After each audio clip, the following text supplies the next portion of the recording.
I'm glad that you brought up the Sokal hoax because it hasn't come up on the show, but is, I think, an important event for philosophy and academia in general. And since you were around for it and I wasn't, and since you wrote about it, and Sokal was an NYU colleague, I think you started at NYU in '94, and that's when he submitted his article. Maybe you could give the context of the event, and then we'll get to what you thought about it. The whole thing was a very heavily NYU-based affair because Sokal is a physicist at NYU and one of the main editors of Social Text, the journal to which he submitted the hoax piece, is Andrew Ross, who is also at NYU. So it was very much a kind of in-house, and it caused a lot of waves. It stirred a very big discussion globally, but was also the source of a certain amount of tension on campus, as you might expect. And but could you say what happened for my listeners who don't know sure. about it?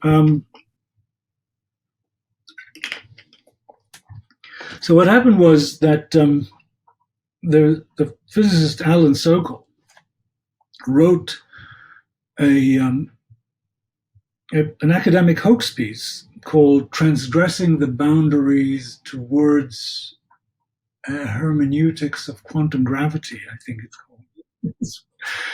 And, it's this very long piece in which he basically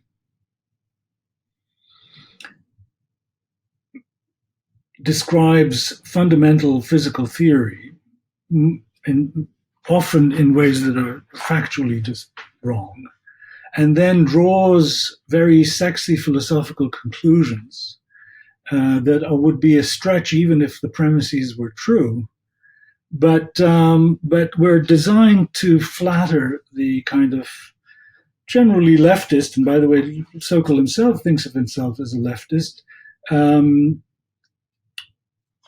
ideological preconceptions of the editors of Social Text, which itself was kind of broadly representative of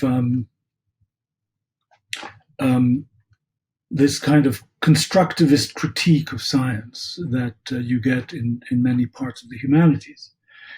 And he submitted this to Social Text, and they accepted it, and they published it in a special issue of the journal that was designed to showcase social constructivist critiques of science and its status within society.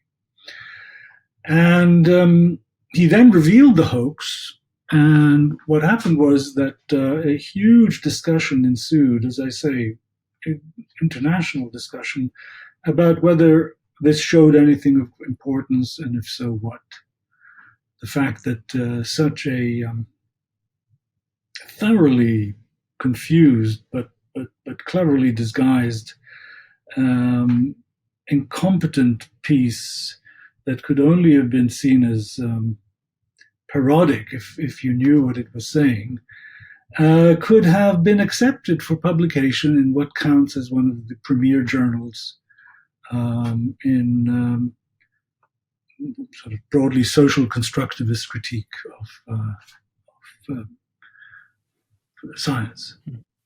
Mm-hmm. I'm gonna, since we don't have the article in front of us, and it probably wouldn't be very fun to read it, I'm going to quote a few things that you pointed out in your paper that Sokal said that this article didn't think, or the editors didn't think was amiss or to check. So he wrote that the well-known geometrical constant pi is a variable, which we all know is not the case. That complex number theory, which dates from the 19th century and is taught to school children, is a new and speculative branch of mathematical physics. And that the crackpot New Age fantasy of a morphogenetic field constitutes a leading theory of quantum gravity. When I spoke to Sokal about this, and he said it is incredibly difficult to come up with nonsense because the the mind doesn't want to go there. And, if you try your hand at it, you'll see that it actually requires a great deal of creativity to come up with something that seems in the ballpark of something somebody might say, but which is so completely false if you knew anything about the subject. Um, um, so the side of it that looking back on my piece from 1996, I worry that I was a bit too harsh on my colleagues in the humanities. I think the kind of issues that Alan Sokal was trying to point up, that people were engaged in kind of critiques of science when they didn't really know that much about what they were critiquing, was valid. But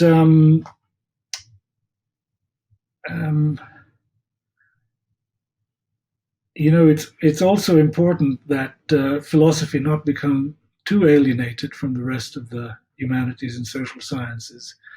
And so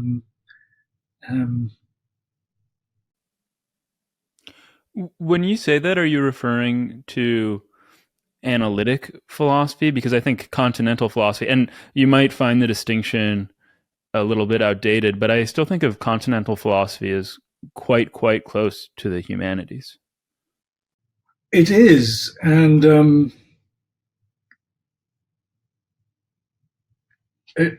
it's of course analytic philosophy that's alienated, not continental philosophy.